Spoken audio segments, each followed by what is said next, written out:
संत शिरोमणि आचार्य गुरुवर श्री विद्यासागर जी महाराज की जय। नवाचार्य श्री समय सागर जी महाराज की जय। अरहम योग प्रणेता पूज्य मुनि श्री प्रणम्य सागर जी महाराज की जय। ओम अरहम नमः।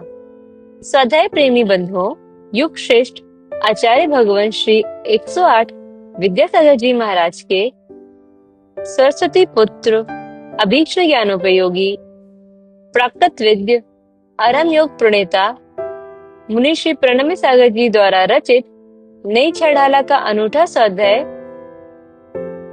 गुरु आशीर्वाद से सतत चल रहा है। हम आशा करते हैं कि ग्राफिक्स और एनिमेशन के साथ आप सभी को यह स्वाध्याय और इसमें दिया गया विषय अच्छे से समझ में आ रहा होगा। प्रथम दाल के स्वाध्याय में हम 4 गतियों के दुख क्रम से जान रहे हैं और उत्तम श्रावक कुल में एक स्वस्थ शरीर के साथ जन्म की दुर्लभता और इसे सार्थक कैसे बनाए को भी समझ रहे हैं। अब चलते हैं नई छड़ाला प्रथम ढाल की कक्षा की ओर। 3 लोक में 4 हैं, मंगल शरण व श्रेष्ठ, अरहत सिद्ध व साधुगण, धर्म जैन जग ज्येष्ठ। तीर्थंकर जिन देव की, जिन वाणी को ध्याय, सर्वधर्म संक्षेप से, कहूँ चित्त हुलसाय। अनंत अनंत सिद्ध परमेष्ठी भगवान की, देवादिदेव आदिम तीर्थंकर श्री ऋषभनाथ भगवान की, वर्तमान शासन नायक श्री वर्धमान महावीर भगवान की, परम पूज्य आचार्य गुरुवर श्री विद्यासागर जी महाराज की, आचार्य श्री समय सागर जी महाराज की। तो अच्छे देश की प्राप्ति होना भी अपने आप में दुर्लभ है। ऐसे ऐसे देश हैं जहां पर लोगों को पता ही नहीं होता है कि वेज क्या होता है। समझ में आ रहा है? हाँ, वहां नॉन वेज ही वेज माना जाता है। बाहर की दुर्दशा इतनी है कि आपको पता ही नहीं होता है कि वहां पर आपको क्या परोसा जा रहा है, और वो सब अच्छा भोजन कह करके परोसा जाता है। वेज भी इस तरह का मिलेगा कि उसमें भी सब कुछ होगा। यह देश की परिस्थितियां स्थितियां जहां पर होंगी वहां पर आप अलग से अपना कुछ भी नहीं कर सकते। इसलिए देश अच्छा मिलना यह भी दुर्लभ कहा गया। फिर कुल मिलना अच्छा दुर्लभ होता है, जिस कुल में यह विवेक बताया जाता हो, यह विचार रहता हो, क्या खाने योग्य है, क्या नहीं खाने योग्य है, क्या व्यसन कहलाते हैं, क्या बुरी चीजें कहलाती हैं, क्या पाप कहलाता है, क्या पुण्य कहलाता है। ये जिसमें बताया जाए वो कुल अच्छा कुल माना जाता है। क्या सुना? क्या होता है पाप पुण्य? अब मनुष्य बन के कह रहा है क्या होता है पाप पुण्य। किसने देखा पाप पुण्य? हाँ, आज के बच्चे बच्चियों से पूछो क्या होता है पाप पुण्य, क्या होता है मंदिर जाने से पुण्य, क्या होता है डांस करने से पाप, क्या होता है? तो क्या पाप और पुण्य है ये कौन समझाएगा? ये जिस कुल में उत्पन्न होते हो उस कुल में ही ये चीजें सीखने को मिल सकती हैं, और जिस कुल में ये समझाया जाता है वहीं के बच्चे समझ सकते हैं, दूसरे नहीं समझ सकते। आज उसको अच्छा कोई शरीर मिल गया, थोड़ा सा धन मिल गया, थोड़ी सी बुद्धि मिल गई, तो वो नखड़े उसके इतने हो जाते हैं कि वो उसकी बोलने की स्टाइल ही बदल जाती है। जिसको अपने दिमाग में ये नहीं आ रहा कि क्या होता है पाप, क्या होता है पुण्य, उन्हें कभी इस तरह के बच्चों को दिखाना चाहिए जो हॉस्पिटलों में जन्म लेने के बाद भी 2 महीने के हैं और बड़ी बड़ी बीमारियों से जूझ रहे हैं। पैदा होते ही जिनकी बड़ी बड़ी सर्जरियां हो रही हैं, ऑपरेशन हो रहे हैं, उन बच्चों को दिखाना चाहिए, तब समझ में आए क्या होता है पाप, क्या होता है पुण्य। तो ये सब ज्ञान भी अच्छे कुल में उत्पन्न होने से होता है। हर कुल में ज्ञान नहीं दिए जाते क्या होता है पाप, क्या होता है पुण्य। और जब अपने कुल में, अच्छे कुलों में भी बच्चा जन्म लेने के बाद ये कहने लगे क्या होता है पाप, क्या होता है पुण्य, तो फिर माथा ठोंकना चाहिए। किसको किसको? हाँ, माता पिता को ठोकना चाहिए। और अगर गुरुओं के सामने आए तो गुरु को भी ठोक लेना पड़ता है। फिर जी क्या हो रहा है भाई है? इन बच्चों को इतना भी नहीं मालूम क्या होता है पाप, क्या होता है पुण्य। तो बच्चों के लिए इस तरह का ज्ञान जिन कुलों में दिया जाता है वो कुल भी अपने आप में दुर्लभ होते हैं। जिस बच्चे को ये पता होता है कि नहीं ये चीजें गंदी हैं, ये चीजें हम नहीं खाते, तुम खाओ, माने तुम्हारे कुल में खाया जाता होगा, हमारे कुल में नहीं खाया जाता, ये जो अपने आप एक आता है भाव, ये कुल का संस्कार कहलाता है।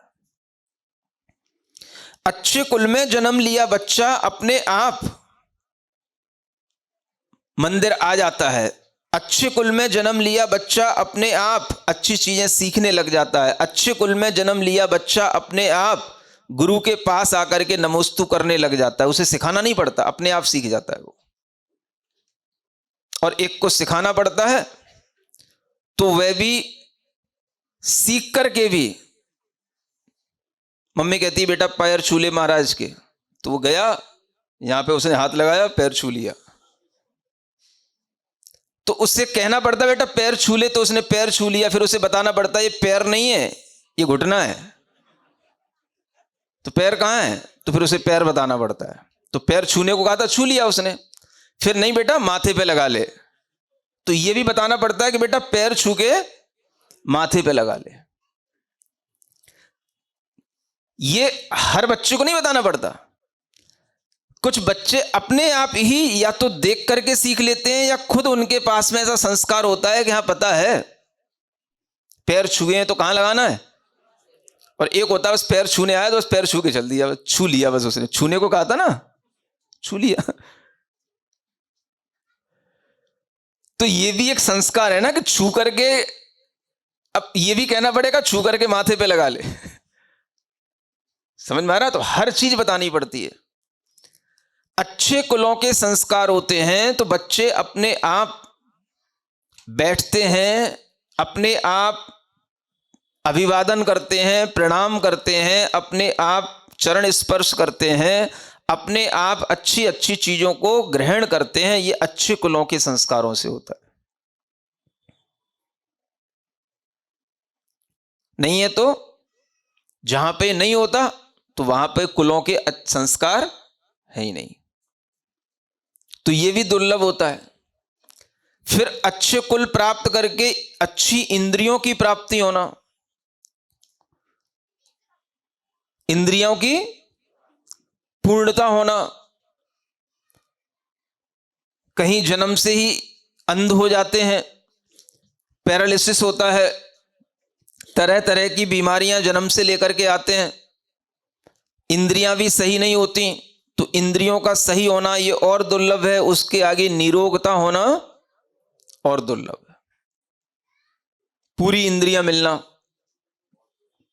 ये भी दुर्लभ है, और फिर उन इंद्रियों की निरोगता होना ये भी दुर्लभ है। देश कुलेंद्रिय विभव निरोग। इंद्रियों के बाद बीच में क्या आया? एक विभव। विभव माने धन वैभव होना, ये भी दुर्लभ है। और धन वैभव प्राप्त करके निरोगी होना और दुर्लभ है ना? फिर क्या दुर्लभ है? यह निरोगता को प्राप्त कर लेना, इन सब दुष्कर संयोगों को प्राप्त कर लेना, एक साथ सभी मिल जाना, ये अत्यंत दुर्लभ है। माने किसी को कुछ मिल गया, किसी को कुछ मिल गया, किसी कुछ नहीं मिला तो भी नहीं, ये सब सबको मिल जाना, तो ये दुर्लभ चीजें हैं। इनका संयोग ये दुष्कर संयोग है, माने कठिन संयोग है। और इस तरह के संयोग से ही ये दुर्लभता का ज्ञान जब होता है, तब मनुष्य पर्याय की दुर्लभता समझ में आती है, उसकी कीमत समझ में आती है। तो सबसे ज्यादा तो आपको यही समझने की जरूरत है कि मनुष्य पर्याय की कीमत क्यों है। सुन रहे हो, कीमत क्यों है। तो मनुष्य पर्याय प्राप्त करके हम खूब पाप कर रहे हैं, खूब इंद्रिय के विषयों में लग रहे हैं, खूब हम बुरे भावों से, विचारों से दिन भर अपना जीवन व्यतीत कर रहे हैं, इसलिए दुर्लभ है। या ऐसे विचार, ऐसे भाव, ऐसी वासना, कामना में नहीं पड़ना, यह दुर्लभ है। सुन रहे हो। तो एक मनुष्य वह भी है जो इस तरह के कर्म बंद कर रहा है जिसकी अगली परिणति नरक में जाने की है, और एक मनुष्य वह भी है जो इस तरह के कर्म कर रहा है कि उसकी अगली परिणति स्वर्ग और मोक्ष प्राप्ति की है। तो दुर्लभ मनुष्यपना किसके लिए है? उनके लिए है जो अच्छे कर्म करना दुर्लभ होता है। तो अच्छा मनुष्य हमेशा यह सोचेगा कि हमने जो दुर्लभता प्राप्त की है, इससे भी आगे की दुर्लभ चीजें कौन सी जो हमें प्राप्त करना है। सुन रहे हो, उसकी बात यहां आगे और बताई जानी है। गर्भवास निकसन दुख भूला, यौवन मद में रहता फूला, रोग बुढ़ापा मरणत जो रोय, फिर भी सुख का बीज न बोय।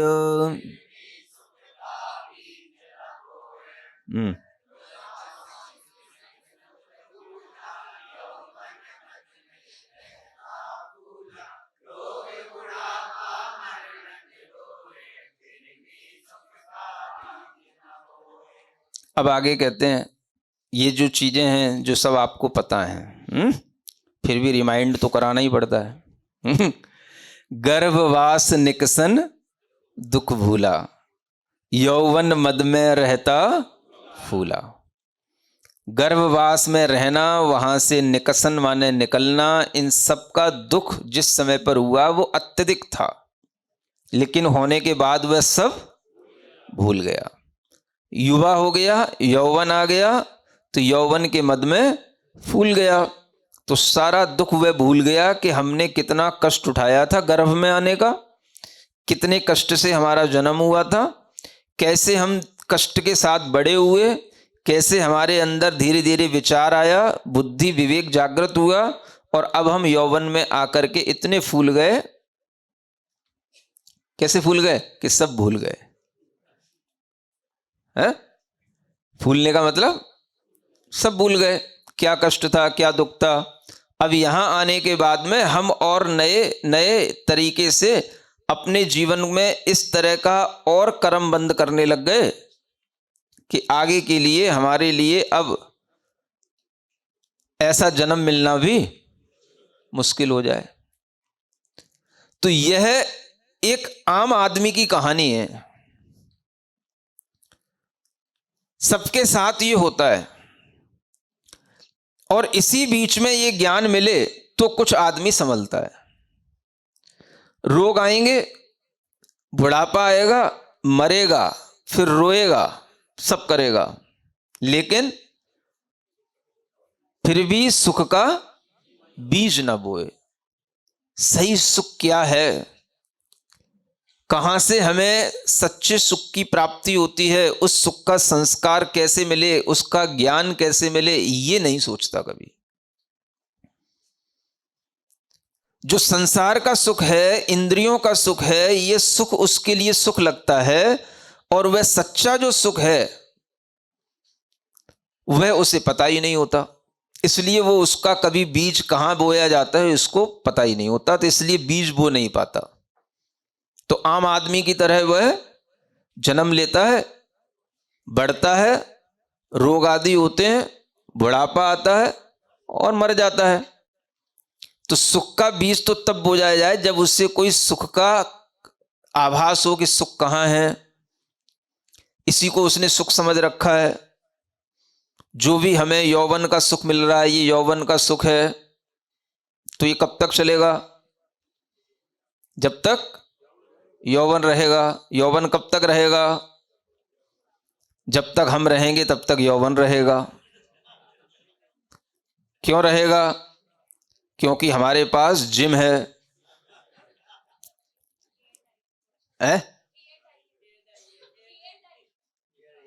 अच्छा हाँ, हेयर डाई है हमारे पास में, है ना, प्रोटीन सप्लीमेंट है, हम हमेशा युवा रहेंगे। है हाँ, दिल तो जवान हमेशा ही बना रहता है। हाँ, और दिल हमेशा जवान है ही है, समझ आ रहा है ना। तो इसलिए मुझे कभी बूढ़ा तो होना नहीं है। तो मैंने अपने आसपास इतने इंतजाम कर रखे हैं और मैं वही सब चीज़ें अपने घर में लाना चाहता हूँ। मैं उसी टेक्नोलॉजी को समझना चाह रहा हूँ जिससे कि हम हमेशा युवा रहें। ठीक है,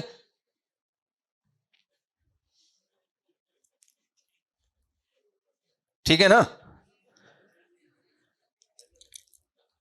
अब दो चार उदाहरण दे दो हमको जिनके दिल जवान है। कैसे पता पड़ेगा 80 साल की उम्र में दिल जवान है? बोलिए तो, दादी माँ बोल रही हैं दिल जवान 80 साल में फौरन घूमने जा रहे हैं, इससे पता पड़ता है कि दिल, वाह वाह वाह, ठीक है। और बताइए, 80 साल की उम्र में हम डांस कर रहे हैं, क्लबों में घूम रहे हैं, इससे पता पड़ता है कि दिल जवान है। ये भी हो सकता है। 80 साल की उम्र में भी हमारे बाल बिल्कुल चमक रहे हैं, है ना, बिल्कुल ब्लैकनेस बनी हुई है ना, इससे पता पड़ता है कि हम जवान हैं। 80 साल की उम्र में भी हम ऐसी ही सालगिरह मना रहे हैं, ऐसी एनिवर्सरी मना रहे हैं जैसे हमने 20 साल की उम्र में मनाई थी, इसलिए हमारा 80 साल की उम्र में भी दिल जवान है। और बोलिए तो जो है वो एक्सेप्ट तो हमको भी करना पड़ेगा भाई, हम भी इस दुनिया में रह रहे हैं ना, इससे ज्यादा तो नहीं कुछ कि 80 साल की उम्र में भी हम अपना पहला पति छोड़ दिया, अब कोई दूसरा आदमी ढूंढ रहे हैं कि हमारा दिल जवान है। ऐसा तो नहीं, ये भी हो सकता है, हो रहा है। हाँ, मतलब एवरीथिंग इज इजी, हाँ, सब कुछ हो सकता है। हाँ, अपने से कम उम्र के युवाओं से हम 80 साल की उम्र में भी शादी करने को तैयार हैं और वो युवा भी करने को तैयार है। इससे समझ में आता है कि हम कितने जवान हैं। वाह। फेसबुक पर आज भी हम सर्च कर रहे हैं कि हमें कौन सा और एक नया पार्टनर मिल जाए, कौन सा हमें एक और रिलेशन मिलाने को बंदा मिल जाए, इसलिए हम आज भी जवान हैं। ठीक है, चलेगा? कब तक है? कब तक? जब तक सांस है तब तक जवान है। अंतिम श्वास तक कोई तुम्हारे पास होगा जो तुम्हें इस तरह के कृत्यों के कारण से तुम्हारा अंतिम श्वास तक कोई तुम्हें सहारा देने वाला हो, कोई तुम्हारे लिए सिंपैथी रखने वाला हो, ऐसा कोई एकांत रहेगा तुम्हारे लिए? अगर ऐसे कृत्य रहेंगे तो, सुन रहे हो? ये आखिर अंत जिस तरह से होना है वो उसी तरह से होगा। कोई कितने भी उपाय करे लेकिन बुढ़ापा कभी छिपता नहीं है। समझ आ रहा है? हाँ, चाहे अमिताभ बच्चन कितना ही अच्छे कपड़े पहन ले, कोट पहन ले, लेकिन दाढ़ी तो हाँ दिखाई देती है, समझ आ रहा है?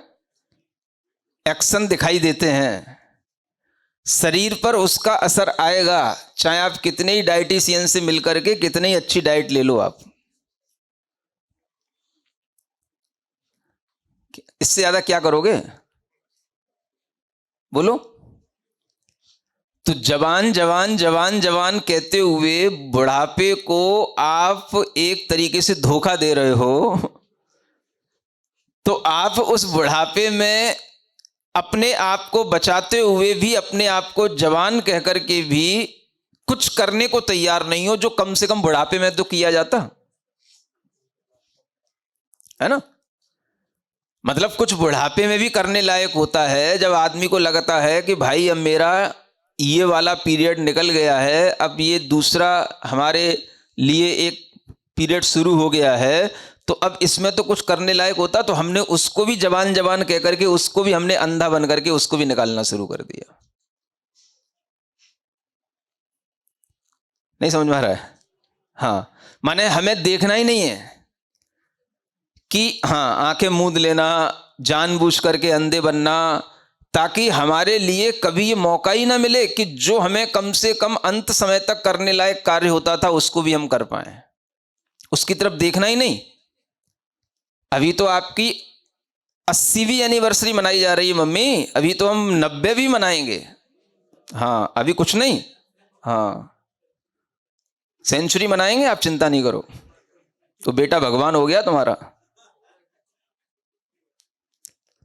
तो आदमी पहले कम से कम एज वाइज अपने लाइफ को क्लासिफाइड करता था, समझ आ रहा है? अपनी जितने भी उसकी अपनी ड्यूटीज थी उनको करने के बाद में, अपनी रेस्पॉन्सिबिलिटी को पूर्ण करने के बाद में कम से कम सोचता था कि इसके बाद मैं ये करूंगा, पहले से सोचता था। अब तो सोचने का ही टाइम नहीं है। हर एज में जवान ही है, जवान ही है, तो हर एज में हमें वही करना है जो हमने अपनी यंग एज में किया है, तो ओल्ड एज में भी वही करना है। तो ऐसा व्यक्ति कभी भी सुख का बीज कैसे बो पाएगा? सुख, सुख कहां?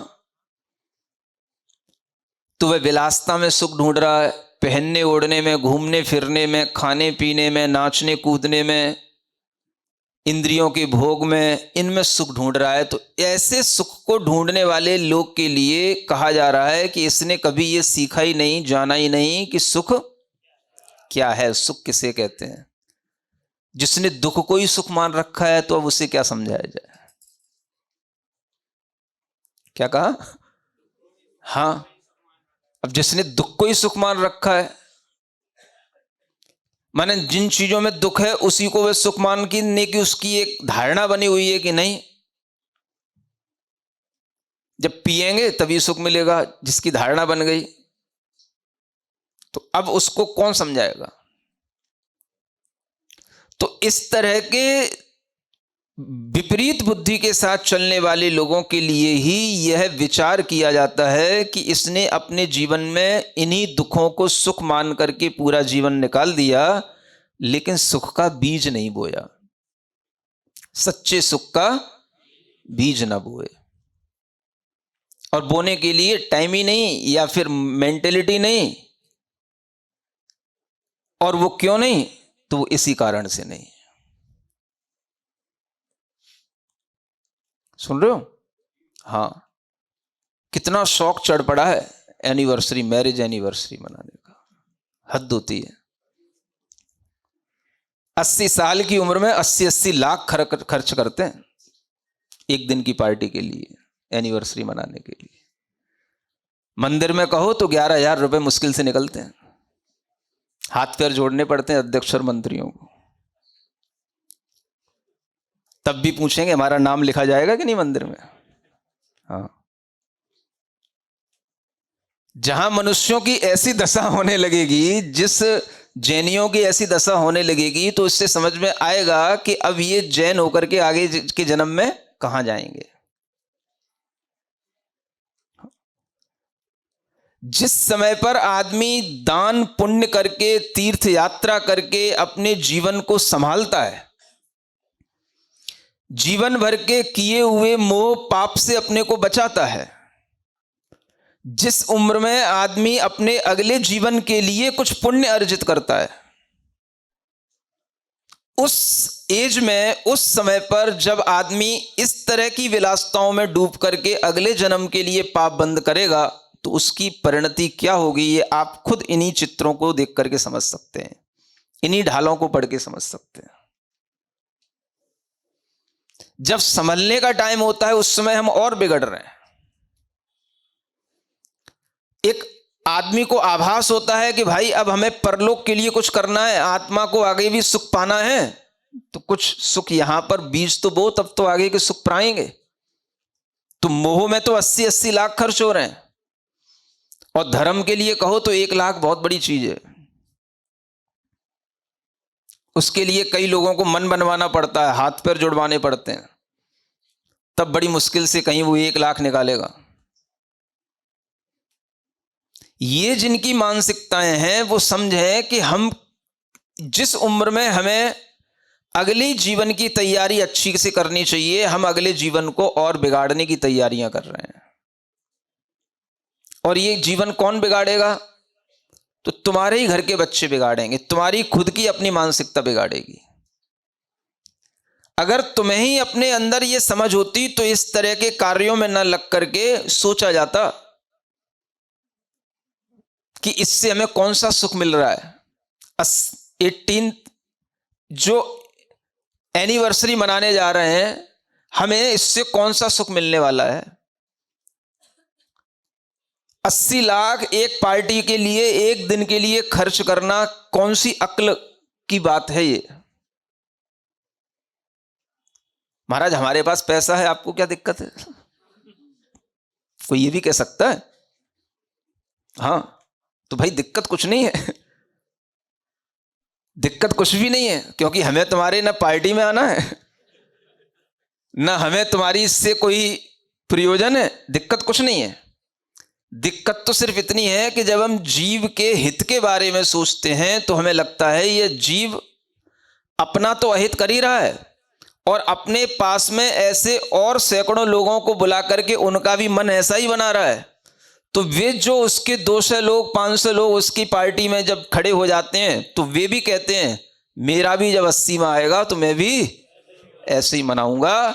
तो मुझे लगता है कि ये समाज बिगड़ती चली जाएगी, सबका अहित होता चला जाएगा, तब बोलना पड़ जाता है। सुन रहे हो? दिक्कत कुछ नहीं है। ऐसा नहीं है कि हमें कोई चिढ़ा रही हो आपसे। दिक्कत सिर्फ इसी बात की है कि आप समाज की मानसिकता को बिगाड़ते चले जा रहे हैं। जिस उम्र में व्यक्ति धर्म करने की सोचता है, उस उम्र में भोग विलासिता में आनंद आना ये बताता है कि आपके लिए अभी इस मनुष्य पर्याय की दुर्लभता का कोई ज्ञान नहीं है, और आगे भविष्य में आपको ये पर्याय अब इतनी सुलभता से प्राप्त होने वाली नहीं है। इसलिए सारा एंजॉय इसी जन्म में कर लो, आगे तुम्हें फिर ये जन्म मिलने वाला नहीं है। यही तो सोचते हैं लोग, बस कर लो इसी जन्म में कर लो, आगे तो कुछ है ही नहीं है। तो अगर तुम्हें आगे कुछ नहीं दिख रहा है तो वास्तव में भी आगे कुछ नहीं है। सही बात है, आगे कुछ नहीं है। हाँ, जो लोग ये कहते हैं ना आगे कुछ नहीं है, जो कुछ है इसी जन्म में भोग लो, इसी जन्म में सब कर लो, जितना कर सको इसी जन्म में कर लो, वो वास्तव में उनके लिए यही जन्म है, फिर आगे और कोई दूसरा जन्म उन्हें मिलने वाला है ही नहीं। हाँ, क्योंकि 2 इंद्रियों में कोई भोग नहीं होते, 3 इंद्रियों में कोई भोग नहीं होते, आगे इन जन्मों में कोई जन्म में कोई भोग नहीं मिलने वाले इनको, इसलिए इन्हें भोग लेने दो। जैसी हमारी मानसिकता बन रही है वो हमारी आगे की परिणति को बता रही है। ये पहले भी कहा जाता था, जैसी अंत में मति होती है वैसी ही गति होती है। तो जैसी हमारी मति है वो हमें बता रही है कैसी गति होने वाली है हमारी। बुरा नहीं मानना आप लोग, सुन रहे हो? हाँ, नहीं तो मुझे मन ही मन में गाली दे रहे हो। मैं किसी को फोकस करके नहीं बोल रहा हूं, मुझे पता भी नहीं है किसकी मन गई है, किसको मनाने की तैयारी चल रही है। हाँ, नहीं तो लोग बड़े दुखी हो जाते हैं किसी की प्लानिंग चल रही हो, मैंने आज बोल दिया तो महाराज आपने तो मेरा सारा ही सारा प्लान फेल कर दिया।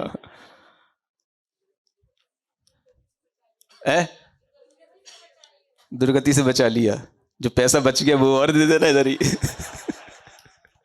तो और ज्यादा दुर्गति से बच जाओगे।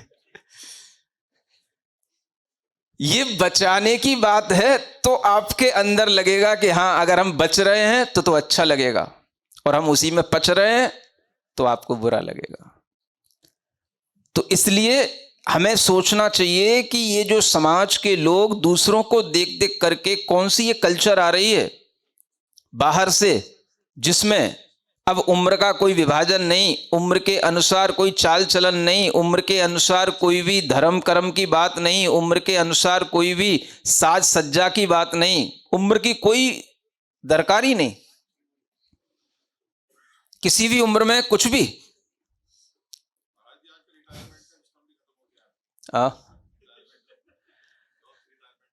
हाँ, तो जॉब से रिटायरमेंट का सिस्टम तो खत्म हो रहा है, लेकिन जिनको रिटायरमेंट मिल जाते हैं तो वो भी तो रिटायरमेंट होने के बाद वो काम नहीं करते जो उन्हें करने चाहिए, है ना। हाँ, तो रिटायरमेंट के बाद भी तो आखिर यही होता है कि भाई आप बहुत टायर्ड हो गए हो, अब तो कुछ ऐसा करो है जिससे आपके लिए जीवन में जो नहीं मिला वो आपको अब मिले। तो वो चीज ही है, रोएगा मरेगा लेकिन सुख का बीज नहीं बोता। ये बड़े दुख की बात है, और ये बात अपने को समझ में कहीं ना कहीं किसी भी क्षण आनी चाहिए। इसी से ही हमारा आत्मा का अगला जन्म अच्छा होगा, नहीं तो हम जिस तरह का विचार कर रहे हैं वह हमारी अगली गति को बुरा दिखाने वाला विचार है, क्योंकि भोग विलासताएं तो तिर्यंच गति में भी बहुत होती हैं। सुन रहे हो? और जो भोग विलासताएं अतृप्त रह जाती हैं वो तिर्यंच गति में ही पूरी होती हैं, क्योंकि मनुष्य गति में कभी भी आपको इतना समय नहीं मिलेगा कि आप सारा समय भोग विलासता में निकाल लें, वो तिर्यंच गति में मिलेगा। फिर आप देख लेना कि नहीं भी पशु पक्षियों को, हाँ, जब चाहे तब, जैसा चाहे तब, न दिन देखें न रात देखें, ये सब जो मेंटेलिटी है ये वहीं जाकर के फलती है। हाँ, कहने की जरूरत नहीं है। इसलिए जैसा करें कर्म वैसा पाएं फल, तो वो कर्म का मतलब यही कर्म है। तो ये जो सुधरने की उम्र होती है उसमें बिगड़ने के लिए जो समाज तैयार है उसको संबोधन देने का एक भाव आ जाता है। बड़े लोग बुरा ना माने, चाहे वो पैसे से बड़े हों चाहे उम्र से बड़े हों, है ना। इस उम्र में पहले लिखा जाता था, लोग तीर्थों पर जाते थे, गुरुओं की सन्निधि में रहते थे, व्रत नियमों को ग्रहण करके अपना अंत पवित्र करने के लिए तत्पर रहते थे। उस उम्र में हम अंत को बिगाड़ रहे हैं, है ना। मॉल में जा करके, डांस पार्टियों में जा करके, ओवरनाइट पार्टियों में झूम झूम करके, है ना, और तरह तरह के उल्टे सीधे लिबास पहन करके, श्रृंगार करके हम अपनी उम्र को धोखा दे रहे हैं कि अपने को धोखा दे रहे हैं। हाँ, दुनिया में सिखाया जा रहा है हमेशा यंग रहो। यंग रहोगे तो कैसे रहोगे? यंग रहने का मतलब सिर्फ इतना ही है कि जो हमने अपनी यंगनेस में काम किए थे वही काम अब हम अपनी इसी ओल्डनेस में करें, इसी का नाम यंग है क्या?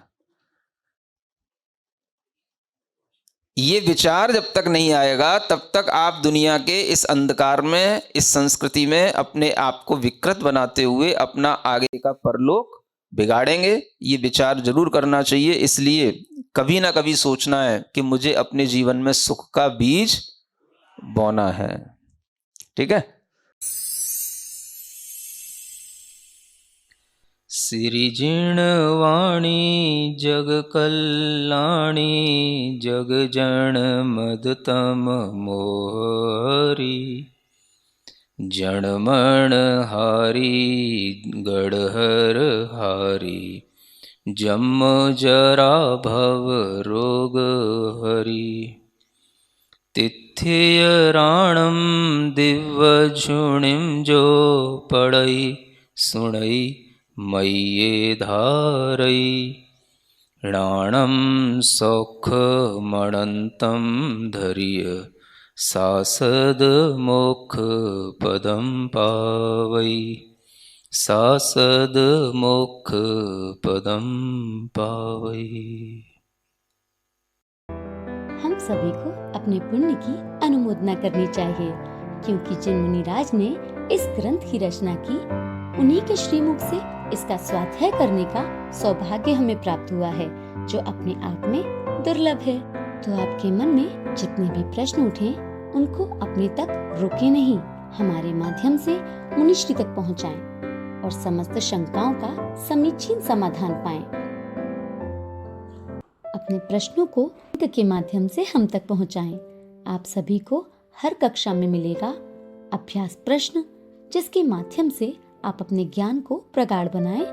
आज का सवाल, जिसमें पुरस्कार जीतने का सुअवसर पाएं और अपने ज्ञान को नए आयामों तक पहुंचाने के लिए स्पेशल एक्टिविटीज में पार्टिसिपेट करें, जो आपको सप्ताह में एक बार अवश्य मिलेंगी।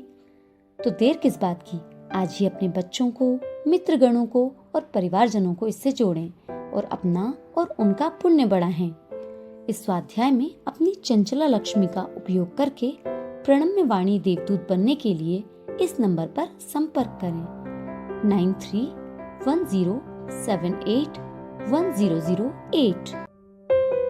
नई छेड़ाला आज का सवाल प्रतियोगिता में आप सभी का स्वागत है। आज का सवाल है, जीव मोक्ष प्राप्ति का पुरुषार्थ किस गति में कर सकता है? त्रियंच गति, नरक गति, मनुष्य गति या देव गति? कल के सवाल का सही जवाब है मोक्ष प्राप्ति के प्रयास में। आप अपना जवाब हमें कल शाम 5 बजे तक भेजें। 3 भाग्यशाली विजेताओं को मिलेंगे आकर्षक उपहार। अपना जवाब भेजने के लिए लिंक पर जाएं या QR कोड स्कैन करें। आज की एक्टिविटी है, अपनी नाड़ी पर हाथ रखकर उसका स्पंदन गिने और ये भावना करें कि यह मनुष्य पर्याय हमें दुर्लभता से मिली है, मेरे अनेक भवों के परिश्रम से प्राप्त हुई है। ओम अरहम नमः।